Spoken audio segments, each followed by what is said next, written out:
Estamos de volta aqui com o programa Vive com Fé e Saúde. Gente, nós estamos falando sobre Parkinson. Olha aí, vamos reunir todos aí da família para a gente poder saber um pouquinho mais sobre essa doença, sobre como nós podemos cuidar, inclusive dos nossos familiares, né, que são acometidos dessa doença de Parkinson. Nosso convidado é o médico neurologista Dr. Lucas Moura, que está falando aqui de uma forma excelente para a gente sobre algo, né, que é do fazer, que é do cotidiano dele. E antes de nós irmos para o intervalo, nós estávamos iniciando falando da questão do tratamento, né, psicoterápico, da importância da família, né, doutor Lucas? Quando esse paciente chega para ti, geralmente ele vem sozinho, ele vem acompanhado de alguém da família, vocês chamam, porque é muito relevante o papel da família junto a esse paciente, né? Sim, muitas vezes eu diria que a maioria ele vem acompanhado com alguém da família. Ai, que bom. É muito comum, quando homens até por uma certa relutância em querer, né, ir ao médico em fases iniciais. E quando vão com as famílias, eles chegam apreensivos, etc., porque existe esse grande receio em relação à doença de Parkinson, né, de ser uma doença grave, talvez sem um tratamento. E sempre o nome Parkinson, as pessoas acabam se remetendo ao Alzheimer. Né? Então eles já ficam mais preocupados em relação à memória e etc., e sendo que são doenças bastante distintas de uma certa forma, né? Enquanto que o Parkinson atinge mais ali os movimentos, embora que em fase mais tardia, por volta de 10 anos após o início da doença, mas pode acometer após 5 anos, sem problemas em alguns casos, mas você tem a própria demência do Parkinson, existe a própria degeneração cognitiva da doença do Parkinson. Então a família tem que entendendo essas mudanças que acontecem. E isso desde a esposa, os filhos, porque existem alterações que podem alterar também o comportamento, seja o próprio fato de dormir, existem alterações do sono, a pessoa tem sonhos mais agitados, vívidos, como se ela atuasse nos sonhos.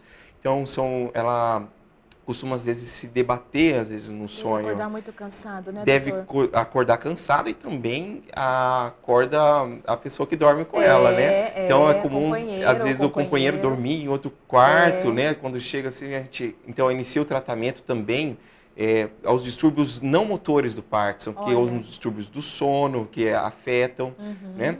Então a gente tem essa questão da família, do aconchego, né? Aquele aconchego de ajudar ele a se locomover, ajudar ele na fase da aceitação, ajudar a lembrar. A doença de Parkinson tem que tomar vários medicamentos em horários, várias vezes ao dia. A então posologia, não, são vários, e várias vezes ao dia. Existe uma curta duração do efeito da medicação. Então, o fato de lembrar de tomar o remédio, então, a família pode ajudar nesse processo, facilitando isso. Tem, então, várias formas. E você vê que, assim, a pessoa se sente amada, ela se sente aconchegada, e ela consegue aceitar a doença, ela consegue se tratar, ela se sente melhor dessa forma. Sem sombra de dúvidas, quando a família tem esse olhar diferenciado para o seu ente querido que está acometido pela doença, né, e o paciente observa que a mudança da rotina, né, de família, de vida, enfim, não mudou só dele, mudou da família também, como você colocou, ele se sente muito mais confortável, embora o luto pela doença, né, mas é muito mais, eu não vou dizer fácil, mas eles conseguem fazer esse enfrentamento, criar estratégias de enfrentamento diante dessa doença de uma forma mais saudável, né, e mais positiva para o próprio andamento do tratamento, não, doutor? Isso mesmo. E, além disso, a família ajudando também como rede de suporte para ajudar a conseguir as medicações, né? Então, auxiliar na parte burocrática, que às vezes tem que preencher tantos papéis, tantas coisas. Então, a pessoa que tem mais idade, tem dificuldade, às vezes, de entender como conseguir ir em tal lugar e pegar a medicação, etc. Então, a família ela tem que estar presente para ajudar no tratamento também dessa pessoa com mais idade. A pessoa, às vezes, que é mais jovem, tudo, ela já é um pouco mais independente, etc. Mas entra aí o papel da esposa, etc., né? Exato. Ajudando ali, tudo, E sempre aos tem filhos. um filho ali, na verdade, que meio que se destaca, Se né? destaca, No sentido dos cuidados, exatamente. né? A evolução da doença, ela acontece rapidamente ou ela vai meio que de forma gradativa e às vezes o paciente nem vai percebendo e a família também não? Ou ela acontece assim, meio que, nossa, mas ontem ele já estava de um jeito, hoje ele já está de outro? De uma forma geral, é um processo lento. Ele vai progredindo lentamente, ele vai, então, começando geralmente numa perna ou num braço, e ele vai afetando depois todo um lado, e depois progride para um outro lado, e depois ele afeta, então, todo a parte de equilíbrio. Então, aí a doença, ela toma dos dois lados a parte de todo o corpo. E aí são estados mais avançados, então a pessoa treme, tem rigidez em todo o corpo. Isso demora muitos anos para acontecer. E nessa fase a pessoa já está utilizando vários medicamentos. E a gente costuma então fazer alguns testes nessas fases, se ela possui algum problema com a cognição. É importante saber se ela tem um declínio cognitivo, se ela tem aí uma demência associada ou da doença de Parkinson ou de Alzheimer associado, porque se ela tiver uma boa resposta à levodopa e não tiver uma demência associada, ela é uma forte candidata à cirurgia. A gente pode optar pelo tratamento cirúrgico nesses pacientes em estados mais avançados. Isso que eu ia te perguntar em relação à questão da cirurgia. Então, existem as indicações, né? Existe. Não é simplesmente foi diagnosticado com doença de Parkinson, mal de Parkinson, já vai realizar a cirurgia. Não. Existe um momento e se é indicado ou não. Perfeito. Hoje, a indicação mais aceita, está acontecendo uma mudança no mundo científico, mas ainda não está muito bem concretizado. Em alguns casos estão se indicando de forma precoce, mas a indicação consolidada é em estados avançados, em que a pessoa já está utilizando já várias medicações otimizadas em dosagens máximas, em que ela tem uma boa resposta à levodopa, que é a melhor medicação, porque assim... É um grande, como é que eu falo, aliado, né? É um grande aliado, porque assim, a pessoa que responde bem à levodopa, a gente sabe que vai responder bem à cirurgia. Entendi. Porque se ela não responde bem à levodopa, ela não vai responder bem à cirurgia. Entendi. Então, não são todos os pacientes que respondem bem à cirurgia. Entendi. Eles precisam ser muito bem selecionados, porque além da cirurgia ter um risco e ela também ser muito cara, tanto a parte de equipamentos, etc., e material pessoal também. Então, você precisa ter um bom resultado e a seleção é importante. Então, essas pessoas que passam por esses critérios, você consegue, então, um bom resultado. Ao ligar o eletrodo que vai fazer a estimulação cerebral profunda, a pessoa, ela, dentro da própria cirurgia mesmo, logo após, ela já para de tremer, já tem os movimentos, dependendo do local. E aí, diminui muito a quantidade de medicamento que ela tem a utilizar. E existem alguns tratamentos em fases avançadas que o Brasil está tentando trazer para cá. Eu tive até um congresso na semana passada e que a grande questão era essa: nós temos que trazer para o Brasil, que é a apomorfina, uma medicação subcutânea. Já tem na Argentina, aqui no Brasil ainda a gente não tem. Está aqui pertinho já, né? Então, uma forma, né, em Inglaterra, tudo, em vários lugares, a gente trazer essa medicação, porque muitas pessoas que não se beneficiam não são critérios para cirurgia, mas tem critérios para apomorfina, para utilizar. Seria uma coisa que ajudaria aquelas pessoas que não têm como indicação cirúrgica, mas a gente poderia usar mais uma outra medicação aí a mais, dando qualidade de vida, mais um aliado. Entendi. E independente de cirurgia ou tratamento medicamentoso, enfim, existe alguma situação em que a gente pode se dizer em cura, doutor? Não, infelizmente a cura, assim como a gente falou no início que o conhecimento da causa, o que causa a gente ainda não sabe. Uhum. Então a gente também não consegue evitar de que ela ocorra e a gente não consegue curá-la. Todas as medicações, elas são apenas Uhum. para tratamento sintomático, Entendi. melhorar os sintomas da doença. Mas a doença, ela progride, continua evoluindo. Uhum. E como tem essa questão de toda a mudança, de todo o cotidiano de vida dela, existem outras doenças que podem vir por conta mesmo do Parkinson, como por exemplo a depressão, doutor Lucas? Sim, nós falamos bastante dos sintomas motores do Parkinson. Sim. E James Parkinson, quando ele descreveu os sintomas que são sintomas que nos chamam muita atenção, que são sintomas motores. Uhum.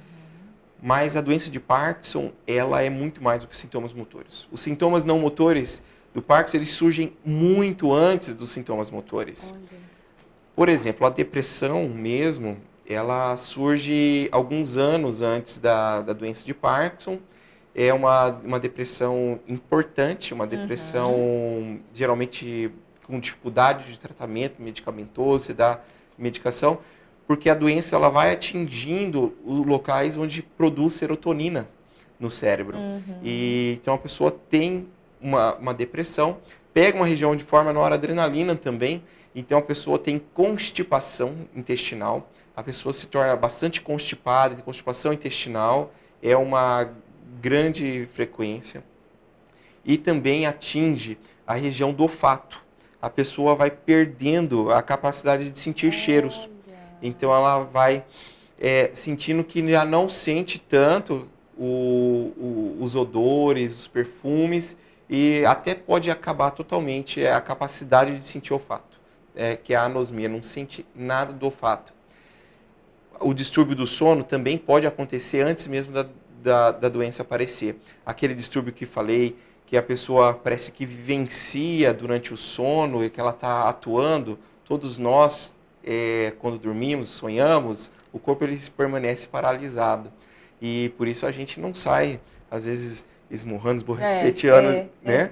Mas eles perdem essa capacidade. Então, eles começam a se agitar durante o sono e se movimentar durante o sono. E isso, eles às vezes podem cair da cama, pode se machucar a pessoa que está ao lado. Então, Uhum. são sonos muito agitados e muitas Uhum. vezes conteúdos até de pesadelos mesmo. Uhum. É muito comum dentro da doença. E aí, então, surgem os sintomas motores. Entendi. Mas temos que olhar o paciente como um todo, então distúrbios, dificuldades sexuais vão surgindo, dificuldade de ereção, a gente Uhum. pode entrar com tratamento para isso, que é secundário à Uhum. doença, e várias outras coisas vão surgindo.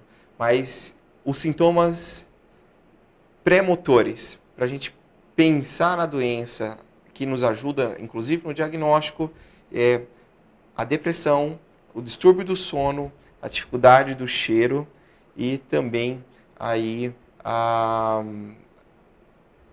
me fugiu o último que eu falei, mas esses daí são os sintomas pré-motores que vão nos ajudar a diagnosticar o Parkinson antes, junto com os distúrbios motores. Entendi. E exatamente essa questão da depressão deixa ele muito mais, na verdade, com medo às vezes, como você colocou, né? De chegar no médico e ouvir o que o médico tem a dizer do que pode estar acontecendo consigo, Perfeito. né? Doutor, dia 11, agora de abril, Dia da né? Parkinsoniana. Dia da conscientização sobre o Parkinson, né? Isso. Existem algumas movimentações aqui em Campo Grande que está acontecendo e, além disso, eu gostaria que você deixasse uma mensagem para quem está nos assistindo. Muito bem. Olha, vai ter várias atividades, né, da Academia Brasileira de Neurologia em todo o país. Vai ter algumas atividades online, vão ter vários vídeos que vão ser compartilhados, né, pela internet. Eventos públicos provavelmente ocorrerão em todas as partes do país. Então, procure em sua cidade, procure em Campo Grande. Provavelmente serão divulgados em breve os locais onde acontecerão.